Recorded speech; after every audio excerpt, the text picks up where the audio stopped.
Michael Waltz, Republican out of Florida. Sir, good morning to you, and thank you for your time. Back to one of the quote from the Washington Post. Vasily, I believe is his name, Navy Rear Admiral. He went on to say, basically was trying to get the ambassador to see the security threat for what it really was. The embassy needed a position for withdrawal, and the ambassador didn't get it. Well, we all knew it was screwed up. I mean, does this tell us now how? Well, it's shedding a lot more light on it. Bill, and taking a step back, I mean, here's what we know. We know that the Biden White House wasn't listening to the advice of the Pentagon. The Pentagon advised to leave a small force of special operators and intelligence professionals on the ground.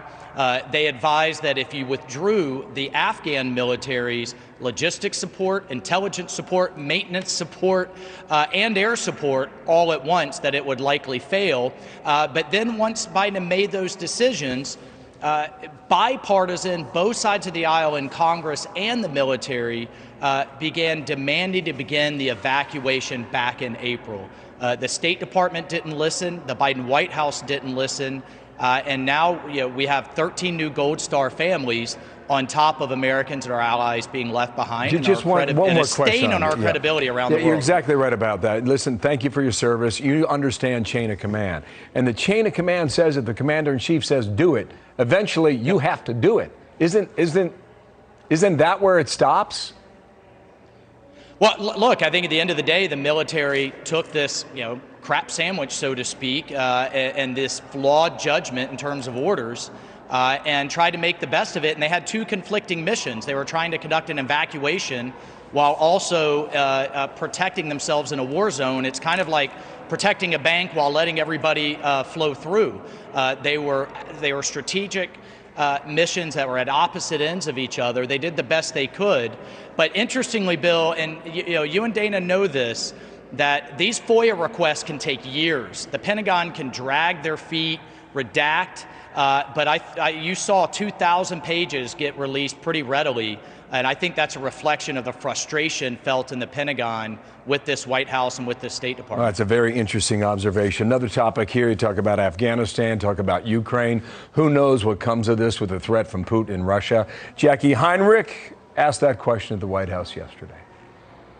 We're hearing sort of the same bleak, blunt assessments right now from the Pentagon about Ukraine. Are the generals being listened to differently now, post-Afghanistan, post this report? The situation on the border of Ukraine with Russian troops building up is not the same as ending a 20-year war where we were spending an enormous amount of not just money, but blood of American service members over the course of decades. That's a different circumstance.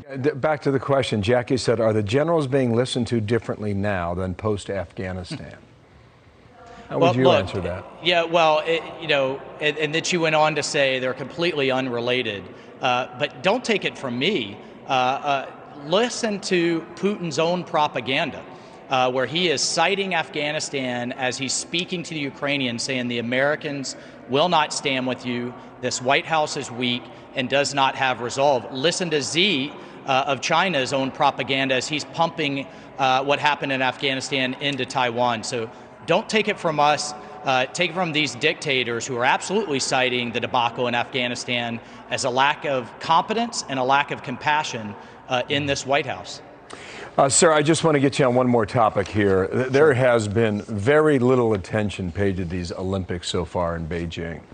And you look at the television viewership over the first couple of days, they're down 40%, perhaps more. We'll see whether or not that comes back. But Americans aren't paying attention. You are paying attention to the human rights issues in China.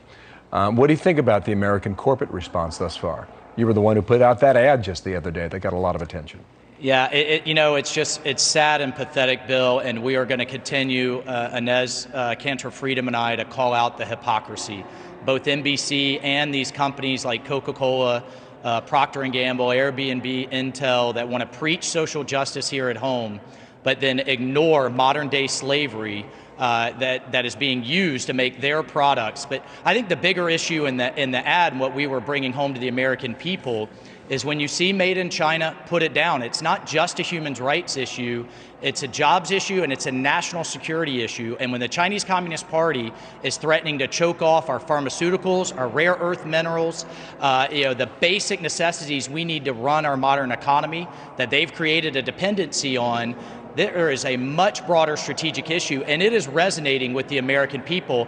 I just had someone from a diner in North Florida reach out and say they heard someone next to them ask a waitress to turn on the Olympics, and another waitress said, "We don't support genocide in this establishment." And that was a diner in North Florida, right? Yeah, that's very interesting. The American people are waking up to it, and I don't trust these corporate boards. Yeah, didn't P&G call out America for U.S. systemic racism just about a year ago? Of course, and so did Coca-Cola.